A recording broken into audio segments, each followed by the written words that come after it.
All right, welcome everybody to the Mac Reality Check. It's a semi-monthly thing we do where we sit down with somebody and talk about their expertise. And today we have an amazing guest. Just finished his book, Matthew Facciani. I'm going to do the bio. I have an official bio. Worked hard on the bio. And then we're going to jump into these questions and then we'll open it up.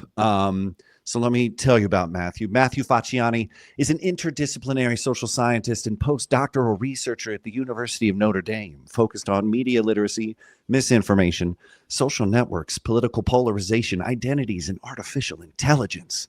Matthew is the author of the recently published book, Misguided, Where Misinformation Starts, How It Spreads, and What to Do About It, which is a solid rundown that lives up to its title. He's on stage at conferences, written for media outlets. He's running an excellent Substack that you should subscribe to and a podcast.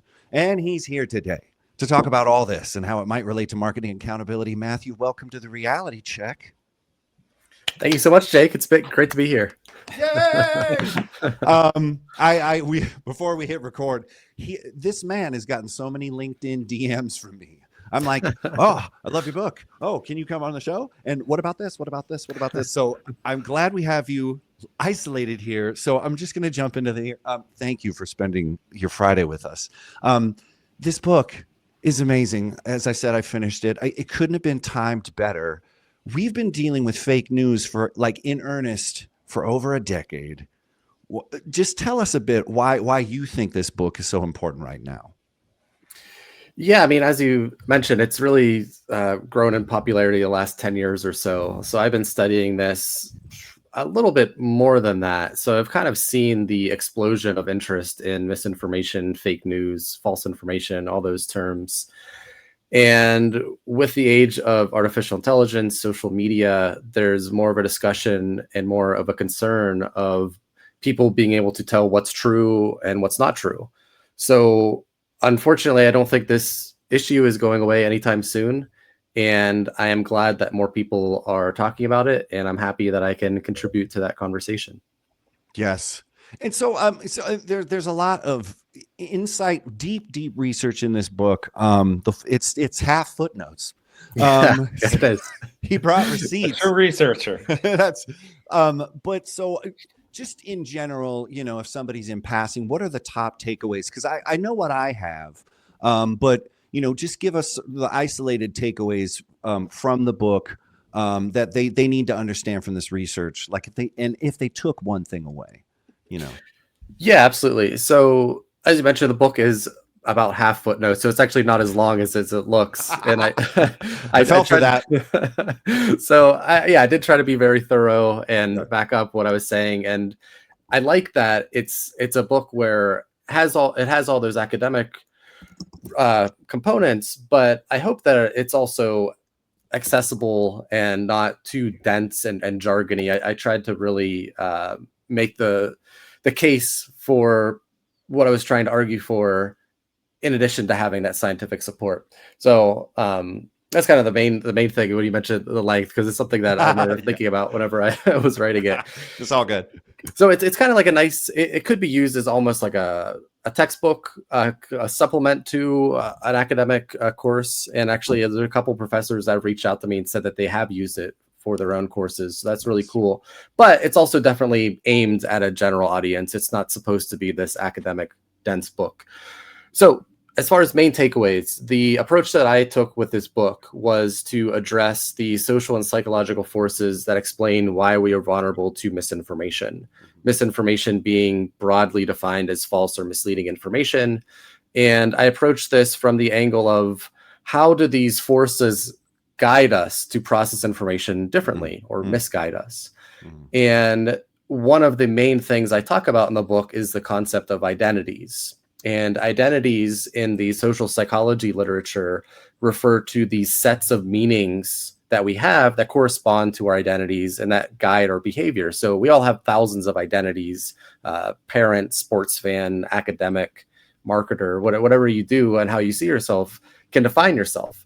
And we want to adhere to the certain roles and meanings of those identities. When we do so, it provides us with self-esteem. So we're constantly motivated to maintain consistency between the roles and meanings of our identities and our everyday behaviors.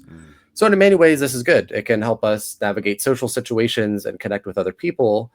But when we're extremely motivated to protect these identities and the meanings associated with those identities conflict with the best available evidence, then we may start believing things that are untrue. So, what I try to really focus on in the book are where are the certain conditions and contexts where this becomes most problematic and we're most vulnerable to this process. Because it's one thing to just say, okay, we have this identity, we're going to be motivated to protect it. But then what else can we look for more specifically that can make us aware of this process and when we might be most vulnerable? And then one of the ways, so one of the big takeaways of the book is thinking about how our identities intersect with other identities. And the academic term for this is social identity complexity. It's basically thinking about how complex our network structures or the identity structures are within us.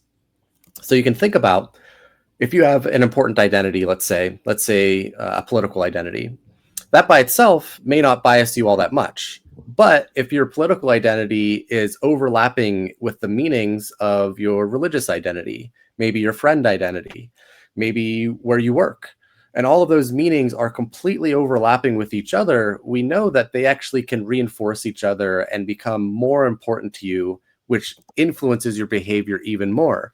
So the more shared overlap of your meanings, the more motivated you are to protect the way you interact in your everyday life, because so much of your self-esteem is dependent on those narrow set of meanings. So if people were able to expand their identity maps and have a broader reservoir of self-esteem that they can use and recall when they need it, they're not going to be so vulnerable to believing falsehoods, because encountering challenging information that attacks just one identity doesn't feel like an attack on your overall sense of self. Gosh, I mean, so that's the one thing. Wow, that is like deep. if you, and she's like, oh, I have to catch a train. You'd be like, oh, one more thing. So no, what you said, if everyone's following along at home, is so amazing. Talking about the forces, talking about identity. I think that was the big thing that I took away. I was like, oh, this isn't an information quantity game, where I can get more facts thrown at you and that's going to do it. And because that's the frustrating logic that you experience. And then intersection. So when and the overlaps.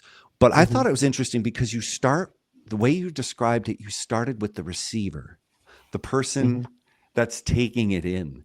You didn't talk about transmitters. So I think that's kind of key, where like, as I'm describing this to you, I'm not going to tell you about all the liars out there.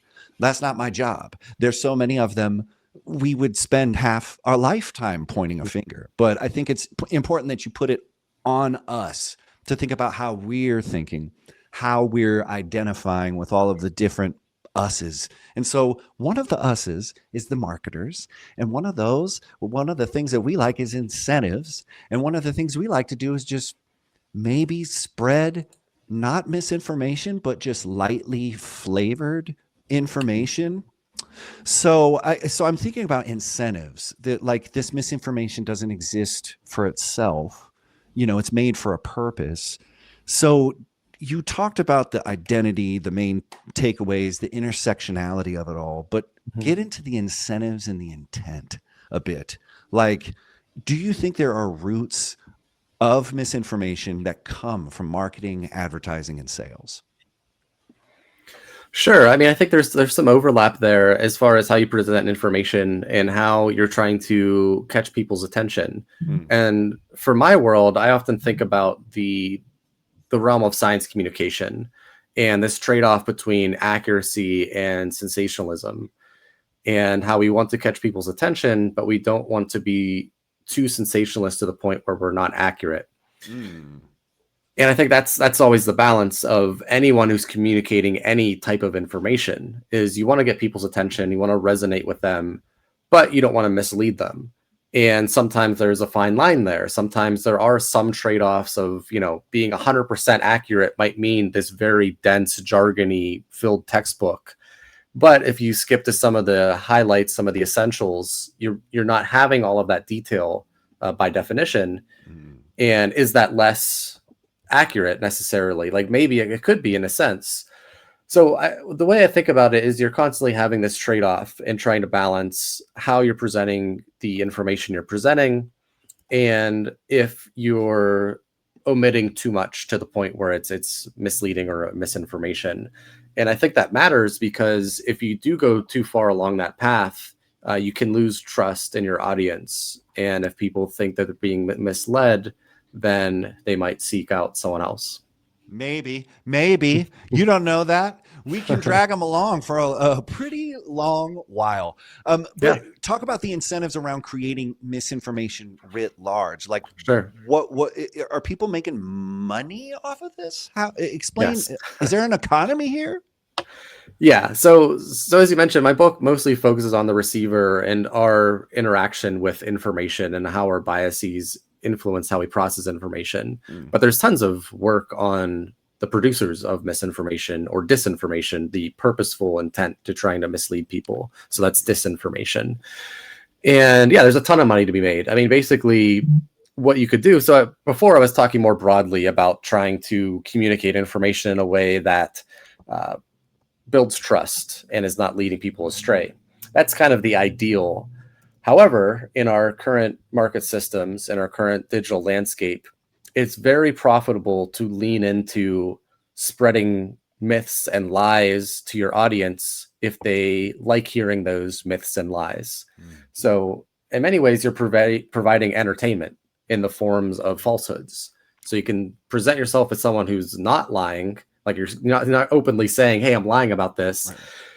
But you're basically skewing the truth so much or focusing so much on a skewed perception of true events to the point where your audience is going to like it. And the easiest example of this is with politics. And that's why I talk about politics a lot, because it's a very clear-cut example of this where you can have a political group, you know what your political group likes, and you just skew the information to the point that could be false or misleading.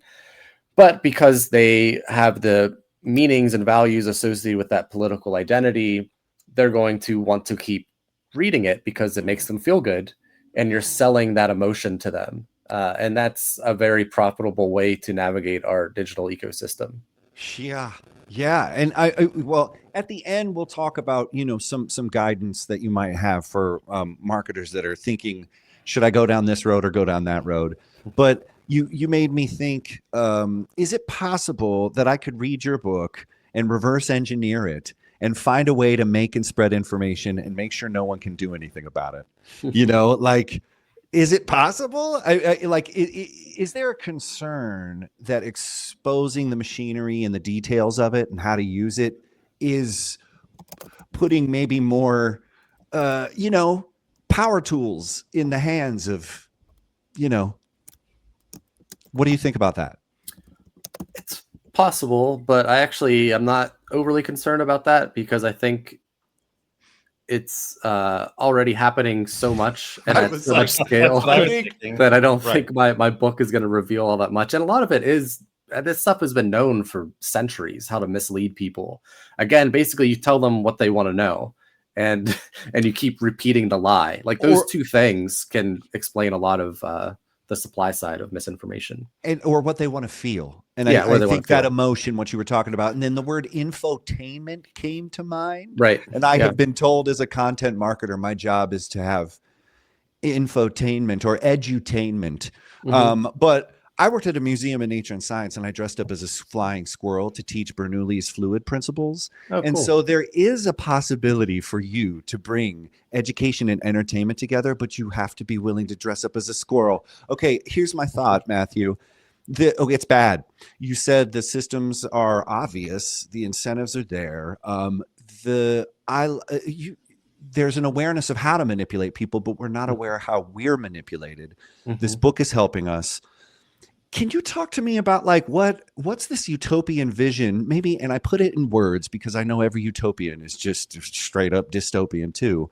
But what's a good, healthy landscape media ecosystem like this whole malfunctioning body that we're living in right now and we're having to react to? What is a healthy outlook look like to you? What would it have in it? How would we behave? Give it.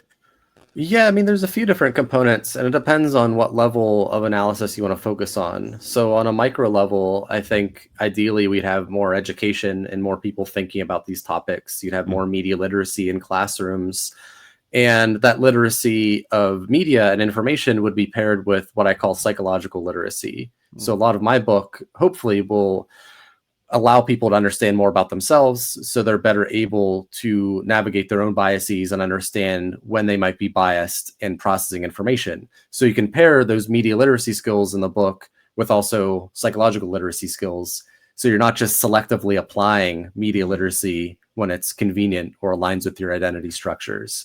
So that's on the micro level, what I think would be helpful. That's a good one.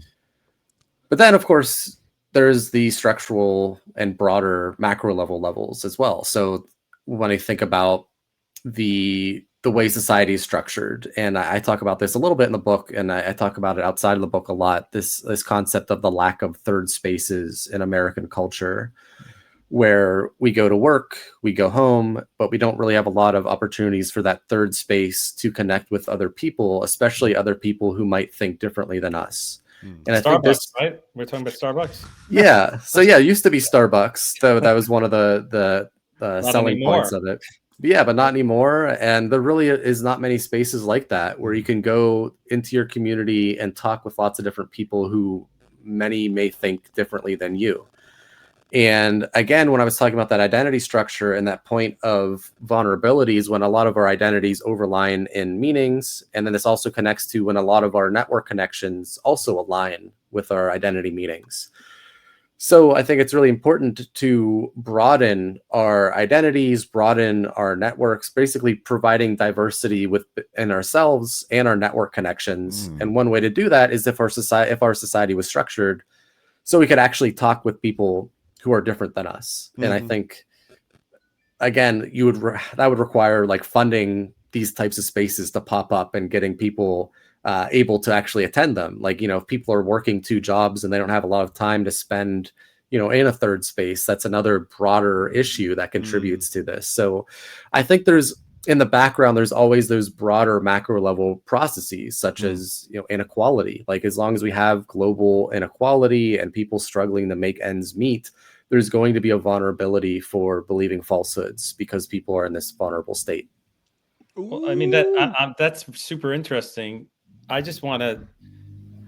Don't we need like role models for this? Like, if we have politicians that are saying it's the Democrats' fault or it's the Republicans' fault, doesn't that sort of trickle down to everyone and say, like, why would I try and get along with anyone if, I've never seen it like this where like Kristi Noem is saying the reason why the delay in air traffic control is happening is because of the Democrats. That's not factually true.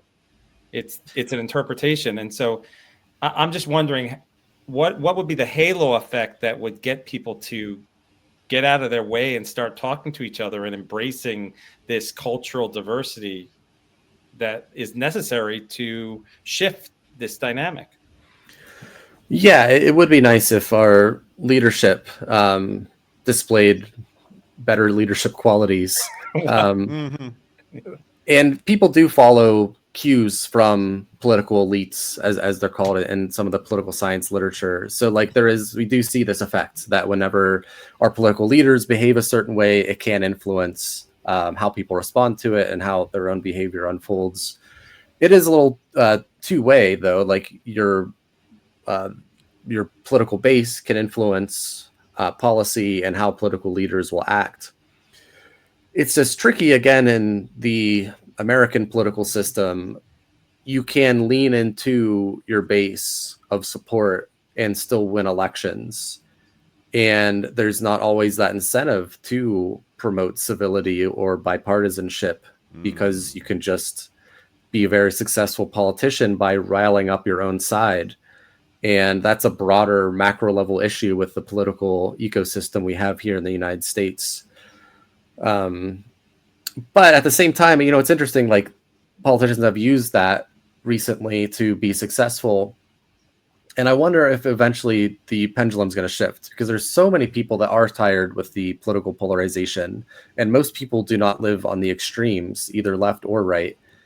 And I do think the pendulum's going to shift back, and people are going to be tired of this rhetoric of, demonizing your political opponents, when in the reality is you all should be working for us, the people, to get stuff done. So yeah, I would like to see better leadership and competence from politicians, but you have to understand they're working within this political ecosystem that incentivizes them to behave in certain ways. Right. The intent and the incentives wrapped up in identities. I mean, it's so I want to ask you one more question and then we'll open the floor up because sure. I've been sitting on some questions that I haven't even asked. Pretty sure our panel has too. So speaking to advertisers, marketers, because I'm thinking, man, is that really 30%? It's 18%. Let's round it up a bit. Did we really get that many likes? I'm just going to add on a couple. Like, we have so many opportunities to not misinform or misguide, but just sort of just put a little paprika on the truth. So I just like, if you're talking to the marketers in the house and the advertisers in the house, and they have to choose between saying it straight or padding the truth, what's your advice to them? That they can maybe take a beat and think, because it's happening in emails. It's happening in like, oh yeah, I did that already. I don't know. Like, there's a lot of passing the buck. What's your advice to us marketers? Yeah, that's a great question. So I think it comes back to that conversation earlier of trade-offs. My advice would be to carefully consider those trade-offs and what your goals are. And if a short-term misleading post may spike, your followers, but is that worth the long-term cost of trust? Maybe you think it would be. I don't know. It really depends on the context. Like, if you really want to get people looking at your product and you want to get hype, then maybe I don't know, that's part of the calculation. But as far as me, I think a lot about scientific information, and the framework that I approach is that we should try to get people's attention in a way that is not sacrificing accuracy. And you can do that by emotional storytelling and trying to connect with audiences where they are. So I think some of that would apply to marketing as well. Like, you're still selling information in a way. You're still trying to get people like, hey, I wrote this article, I want people to pay attention to it, or I have this product that I want people to also pay attention to it. So I think carefully considering the trade-offs and being mindful of that, and trying to consider how your words could be used against you in the future. If you say something that's incorrect and your audience turns on you, then you could be stuck in a way that's really hard to regain that trust once it's lost. I wanted to just say so much. So I'll open it up to the floor. What is happening, people? What do you have? I have questions. I know you have questions. Moni? Yeah, I can start. So you mentioned that obviously, identity is very strong. I 1000% agree. I kind of teach identity versus personas in marketing, because that's what good marketing speaks to. But the misinformation sort of playing into these biases based on identity. But like, what about the opposite, where there's always a push and pull? These guys know my famous saying is like, struggling between being ethical and giving people what they want, right? Which is part of our job too, as well as marketers. So what about the opposite, where it's you speak the truth, it doesn't confirm someone's identity and they reject it? So how do you give good information, true information, and maybe that good information combats their identity and they are not open to hearing it? What do you say about that? Yeah, definitely a great question. It's very difficult, the short answer, but I do think there are some strategies that can help. So if someone does have an identity that is going to motivate them to not want to listen to what you're saying, there's a few ways that you can at least increase your chance of being heard. What I always say is I don't try to start these conversations with the goal of changing minds, but to increase the odds of them listening to my perspective.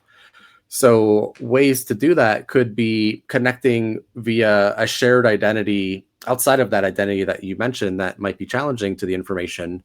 So maybe you both have parenthood identity as something that's shared, or maybe it could even be something like liking the same sports team. I mean, there's research showing that if you can connect on any meaningful identity first, then when you talk about a contentious topic, it's actually less polarizing, because people are more likely to receive information when they can view it from someone who they perceive belongs to their group.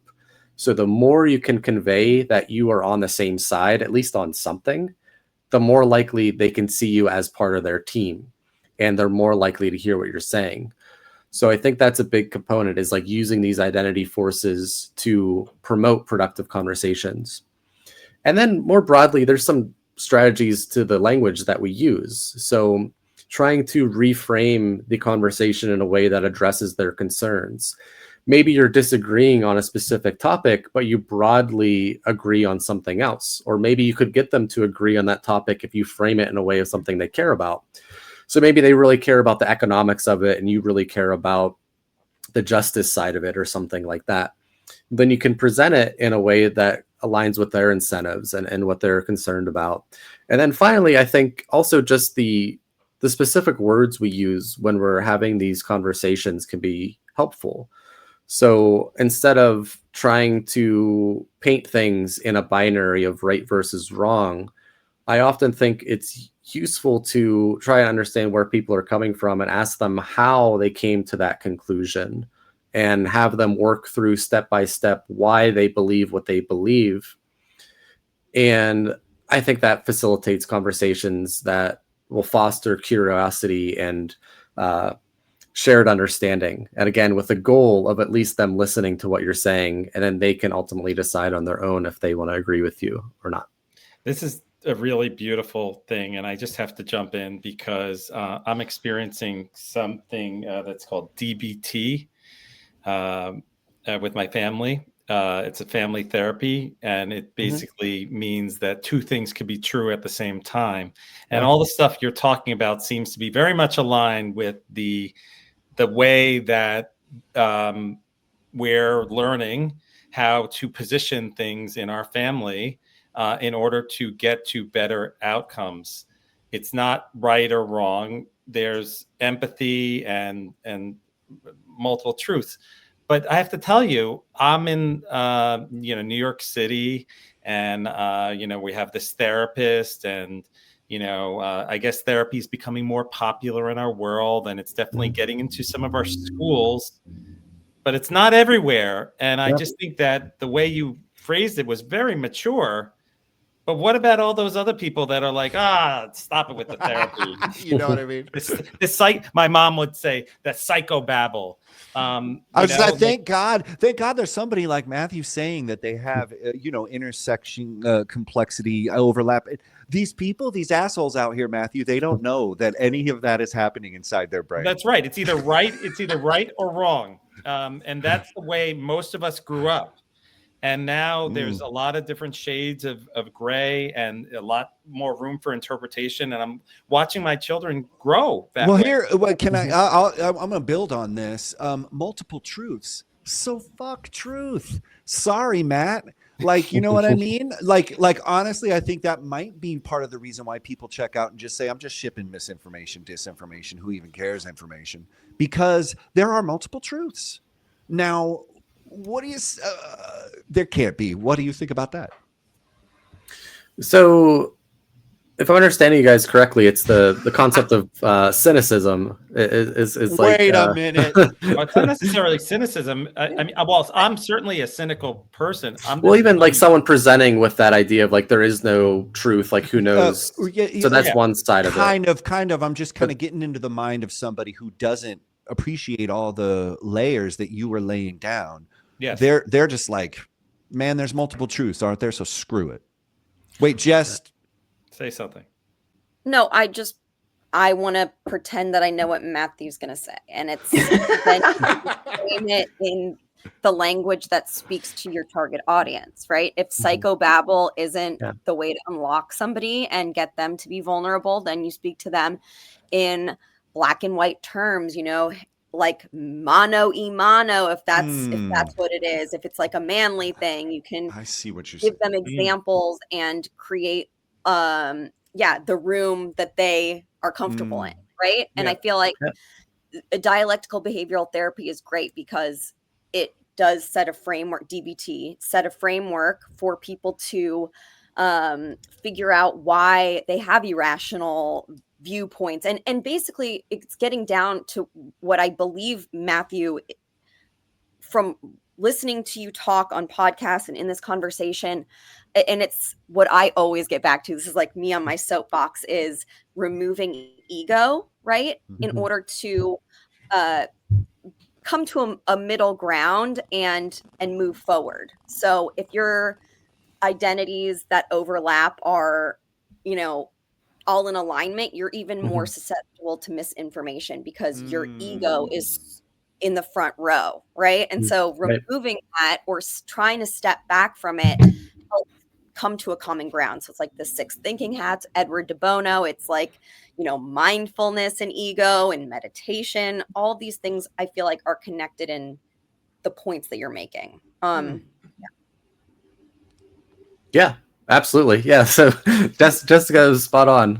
So I feel like I don't honestly have a lot more to add to that. It connects to what I was saying about trying to reframe the conversation to address their concerns. It's also reframing the conversation to match the language and meet them where they are. Because from our perspective, if we care about something or have studied something a lot, and someone is presenting a claim that's contrary to that, it might be really frustrating, and it might feel like they're viewing the world in a very different way or in binary terms. But as human beings, we generally have a lot more in common than we don't have in common. And you can connect with people on a lot of different ways. Like sometimes people ask me, it's like, how do I connect with someone who thinks so differently than me? Mm-hmm. And I'm like, well, are you both human? Like that's a good starting place. And then they are. So it's like, okay, you can go to the next step. Like you both eat food, you both exist on planet Earth. Like there's lots of things you have in common beyond politics, even if you don't have anything politically in common, which you probably do as well. So I think there's a lot of opportunities to meet people where they are and connect with them on a variety of topics. It just takes a little bit of humility on our part to think where they might be coming from and where we could connect with them. So yeah, I think presenting it in terms that make sense to them can be really helpful. And I do think people do care about being accurate. And it's just sometimes there are identities that supersede those accuracy goals because they're providing them with so many community or meaning goals that can override it. So it really depends on the context and who you're talking to, but there's definitely opportunities to meet people where they are and use language that will resonate with them. Wow, man, this is so good. Okay, so you said something. You can't change mine. You can only increase. What was it again? Don't focus on me, Jay. No, what was it? You can only increase the what was The it? likelihood of your perspective being heard. I think it was something like that. So guess what?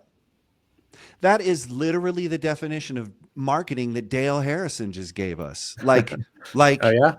well, I mean, this is a physicist like crunching huge numbers and stuff, but it was like, you're not going to change minds. What you're going to get maybe is an increased likeliness that your perspective or product, service, whatever will be heard or seen or considered or whatever. So it's really interesting that what you're saying in our lived lives, experience, things that we're having with family members and politics, that same kind of truth is living in markets and marketing.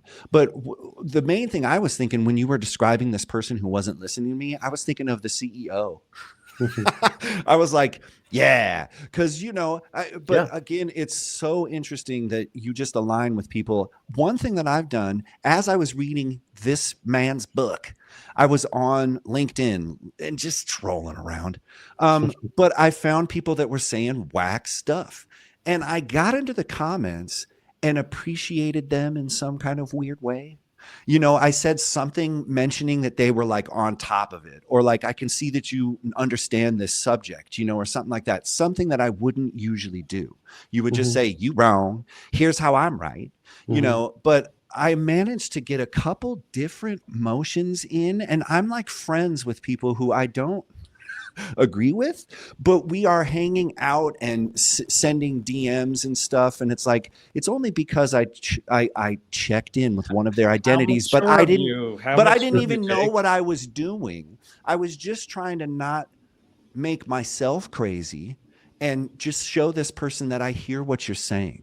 You know, and it totally brought down the temperature like 40 degrees. So I'm just saying, Matt, do you think it's a good idea that people should get into social conversations maybe that they don't dig and say, hey, I love Kiss. Do you love Kiss? Or I love French toast. Do you love French toast? Well, let's talk. You know, like, do you think, is that ham-fisted? But should people do that? Should they practice this? I mean, I think so. I think it's useful for navigating social situations to have practice navigating difficult conversations. Sure, and I worry that we're kind of losing that because it's so easy to find people who agree with us on any topic on the internet, and you could just be reinforced with that with the algorithms and AI. So you can just be in your little bubble, and your bubble can be more refined. And then anytime you go outside your bubble, it feels even worse because you have no practice doing that. So I do think there's value to that. I don't think people necessarily have to do it, especially I don't think they have to do it if it's, you know, debating something like if they belong to some group that's under attack politically. I don't think they have to get into a social media debate with a stranger about it. Sure. I think more broadly, the idea of talking to people who think differently than you can benefit society in a variety of ways. Like on a macro level, again, it connects lots of different people seeing each other as human beings, so they're not so polarized and othering the other group as much. And it can, again, broaden your own identity structure and network structure, so you're less polarized and you're more open to information that challenges your own identities. So I do think there's a lot of utility to it, and I think it can be challenging for sure, but I do think it's worthwhile. I love that. And Jess, I just kind of wanted to talk to you really quick because you brought up ego. And I know that my ego has been killed multiple times. And it wasn't because I decided to put it in harm's way.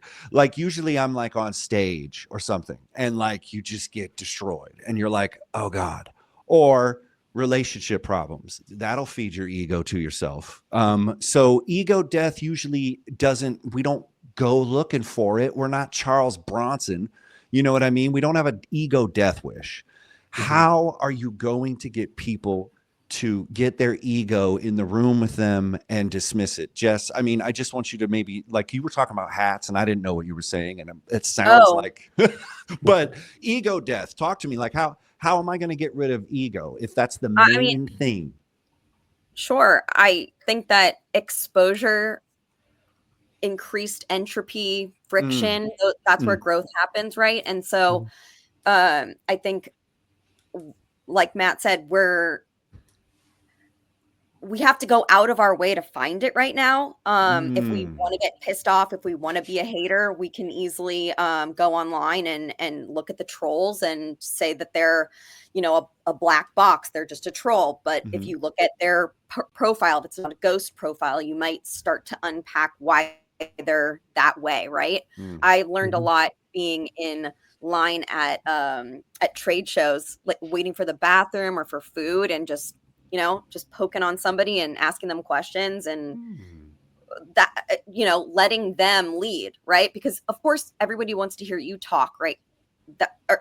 Themselves talk. Themselves, right? Yeah. Yeah. And if you let somebody else talk, you're actually getting value out of that, right? Just because you're getting exposure to something that you wouldn't normally. There's increased friction, even if it pisses you off, right? And the 6 thinking hats, when I got my MBA, I read a lot of leadership texts, and that one I keep coming back to it because it just really talks in the same way that DBT is such an awesome framework. I think that the 6 thinking hats is basically when it's a framework for meetings, and you go in, you know, all the different colors of the hats mean different things. Like red is emotions, and green is opportunities, and white is neutrality, things like that. Black, possible concerns. And rather than coming in like I'm the marketing department and I need more budget. Right. I was just about want- to say budget. Yeah, that's all we want, right? Don't fire us, please. And I want more support with sales for the things that we're trying to push. Right. And then finance is like, oh God, no, that's not happening. And if you remove, if you all say, well, let's think of ideas of how we can solve this. Let's all put on our, green hat. What are all the ideas, rather than coming from, I'm the financial person, just I'm a human, like Matthew said, and I eat food. That's really good. And The so yes and instead of Can I just say the Honey? saddest thing is the and saddest instead of no but. Oh, yes and no but. But the saddest thing, Jess, as you were describing this, I thought I was wearing all those hats at one time. you are. You have to kind of, and so it's like Ego. the metaphor is kind of taking off. Instead of having walkie-talkies with your team around a broken house and saying the garage door is totally screwed up. No, I don't see that. I see, a window's missing. Oh, the blind elephant thing. We Yeah. kind of all walk around the house together to see what things can be fixed. And I mean, wouldn't that be great if we did that? It would be great. And guess what? I think what's really cool about what we've built here with the Marketing Accountability Council is that in many ways, I think we wear lots of different hats. We can disagree with each other and then leave as friends. We can challenge the status quo, and Michael, with the Clean Data Alliance, we're doing the same thing. I think we're seeing a lot of communities that are building around that, and I think Moni, you have your community that connects like-minded people. Jake, you build community with your employer. Matthew, are people think of groups like Chief? Stuff like that. Are they? Is this why people are building these types of communities? Or does the community reinforce the biases? Yeah, these could be true at the same time. Absolutely. Yeah, that's a great point. But I think both, certainly, and that's something to be mindful of, and that speaks to the importance of having diversity within these communities, so you can have a variety of perspectives and people feel like they can bring their own voice to the table. And it's not just an echo chamber. I mean, there's a lot of work showing that, if you get people in a room and they all agree with each other, they could come out after the discussion even more polarized than they were to start. But if you have some people in that group, even if it's people who generally agree, if you just have one person that's facilitating dialogue in a way that's more encouraging of deliberation and thoughtfulness, it can actually reduce polarization.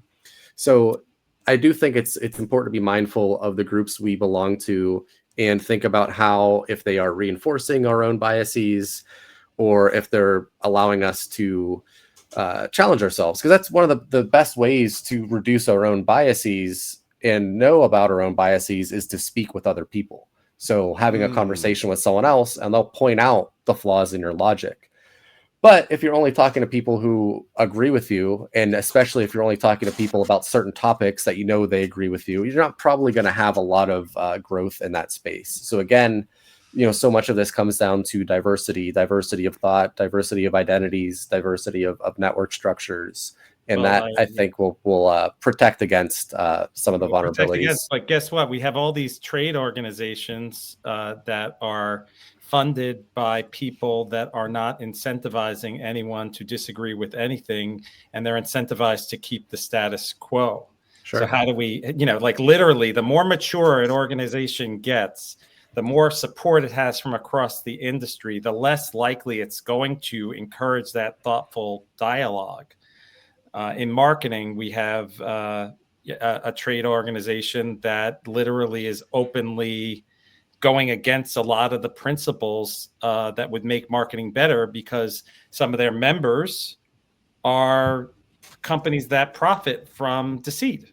Mm-hmm. So in situations like that, how do we, I don't even know. Yeah.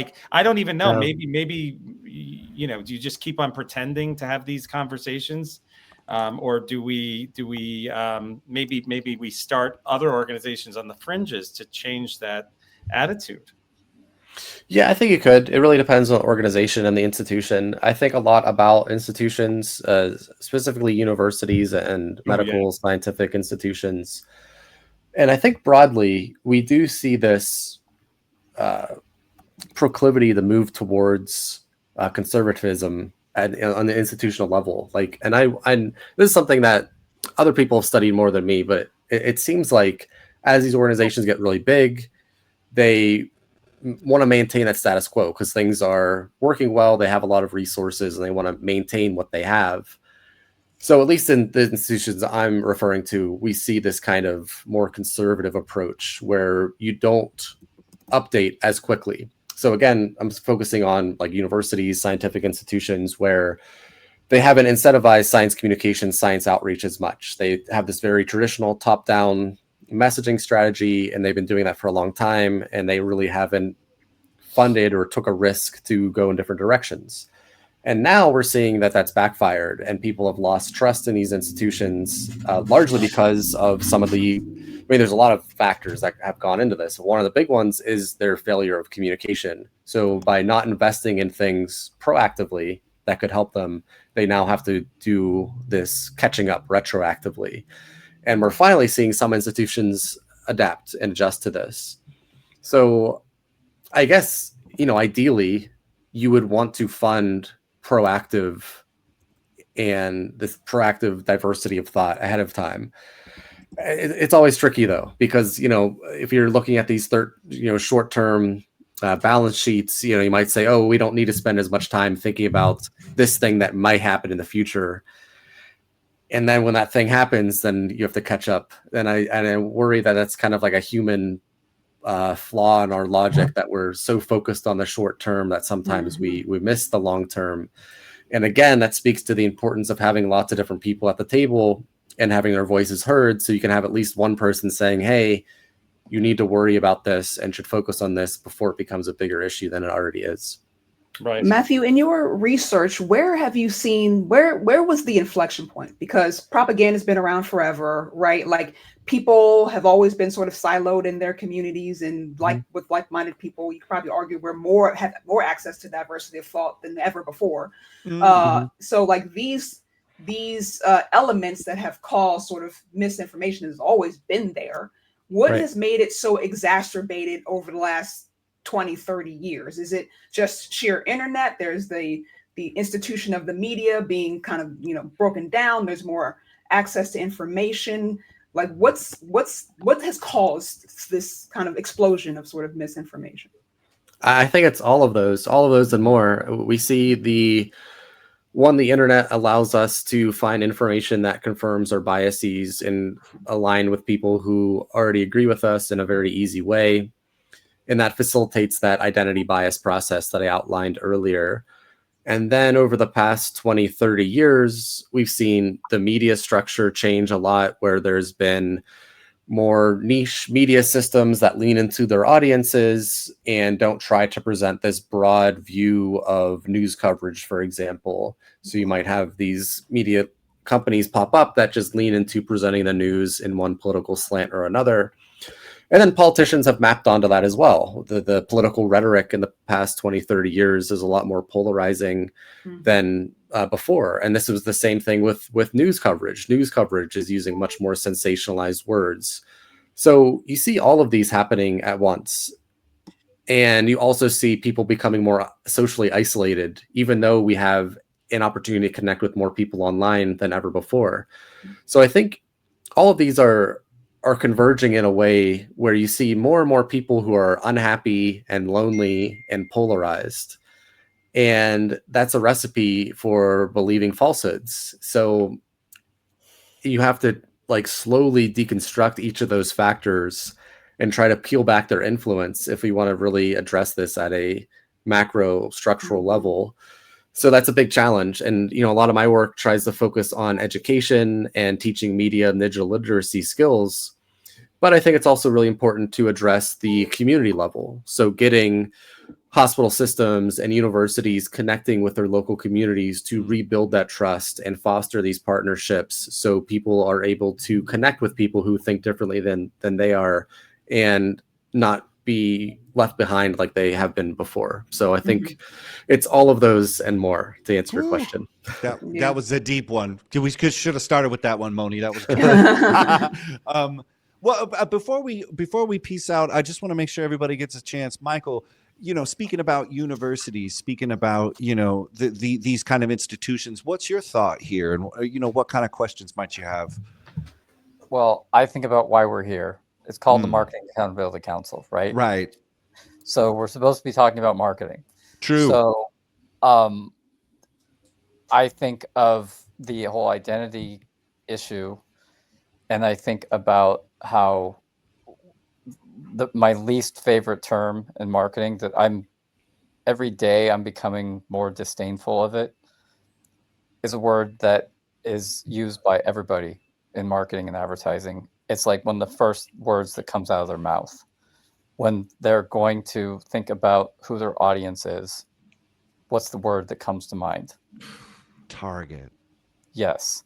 So as much as it's important to know, like, as much as it's important to identify with someone based on their identity, there's probably nothing that upsets people more than being someone else assuming what their identity is and messaging them based on that. And so when we look at the 1% is success kind of conversion rates for advertising, Right. it tells you that there's a lot of assumptions that were made about people that were very wrong. And that is based on having really no idea who they're messaging or why, and that's a product of having terrible data, right? So I wonder, from my own experience, like I had a company called Helping that was a privacy protecting social network that was based on opt-in viewing of advertising messages, promotional messages, and businesses. And we had it running for like 700 people in an office building before the pandemic happened. We're not around now because the pandemic happened, but that's a whole nother story. And we ran only opt-in promotions and opportunities to see participating businesses. And the rate of engagement that we had with just people deciding, I'm interested in this, without anyone targeting them with, I should be interested in this because you think I am, kind of thing. Just getting whoever was interested in the offer of the business, just no matter what their identity was way more effective than any kind of targeted advertising, like 4 to 8 times more effective. And so when we live in this world where it's all about more targeting, it's more about, I'm going to bring the message that I think you're interested in to you. It's clearly not working. And so I'm just interested from your perspective, Matthew, based on what I've said, what is your advice to marketers when it comes to considering the importance of identity, and how should they apply that to what they're doing in their jobs on a day-to-day basis? Yeah, that's a big question. So while identity is important for understanding a lens of where people are coming from, we also shouldn't over rely on it to the point of pandering to an audience. And I think about politics a lot. So you see politicians pandering to their audiences, and I think it backfires a lot of the time. So you have to be really mindful of where your audience is coming from and actually listening to what they care about instead of making those assumptions. And I do think can be a difficult line when you're not having one-on-one conversations and you're trying to make an assumption, like you said, like based on incomplete data.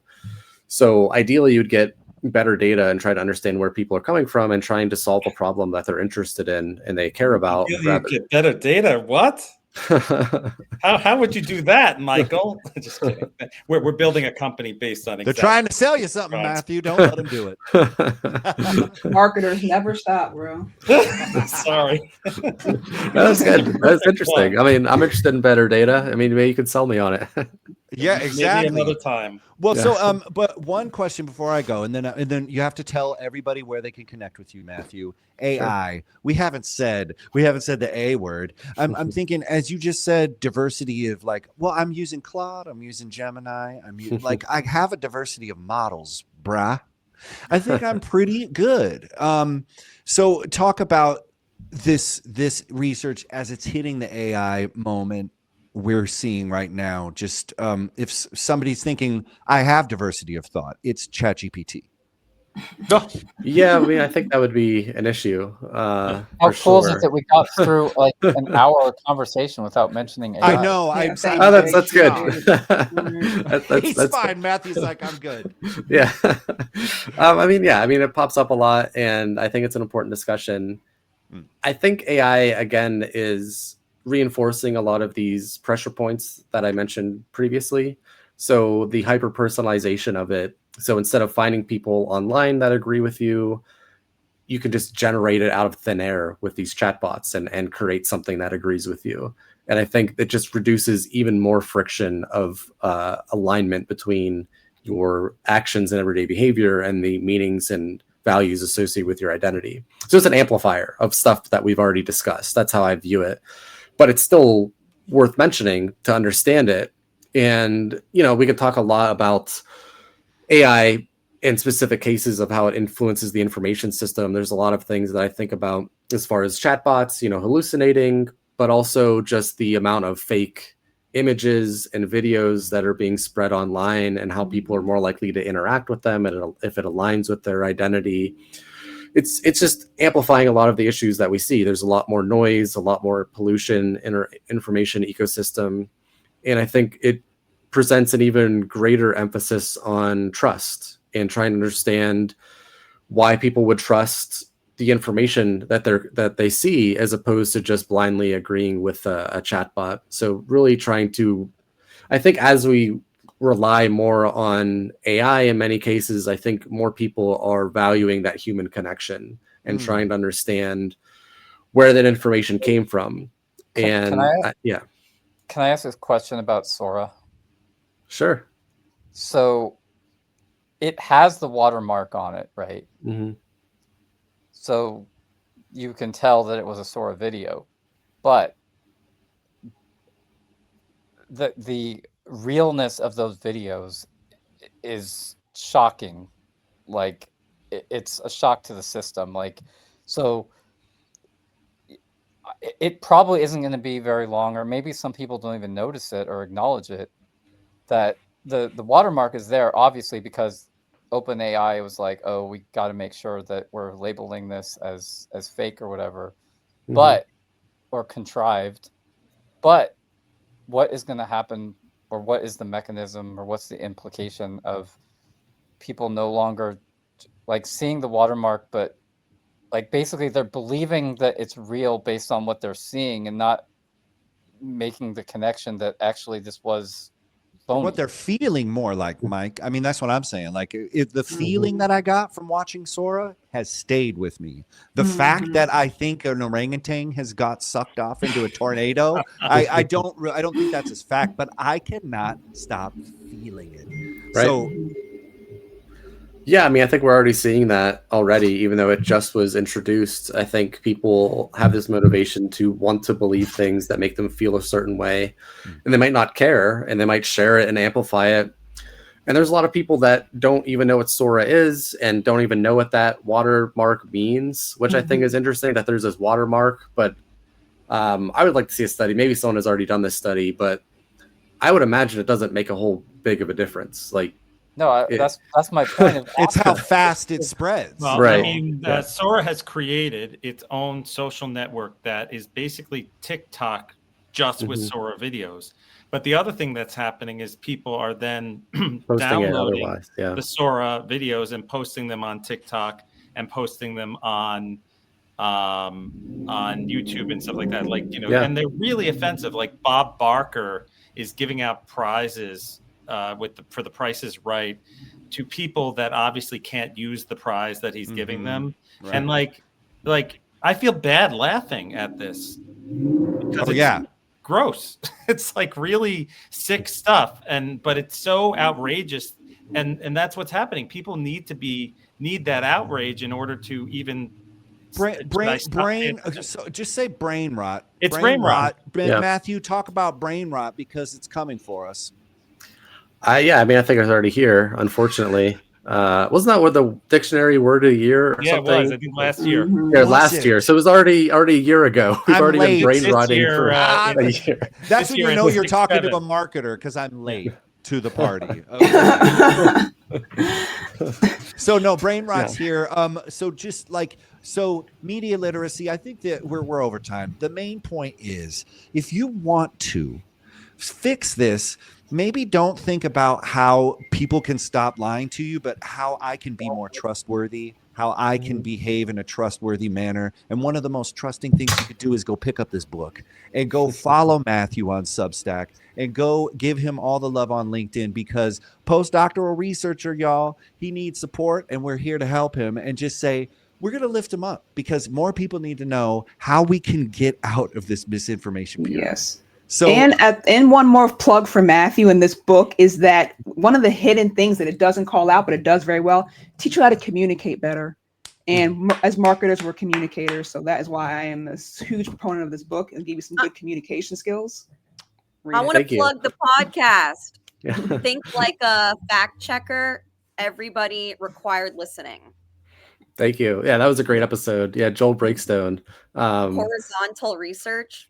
Yes. We will put the links, in the all this story. links. Yes. Thank you. But where can they find you directly? What's the best way to get in contact with you?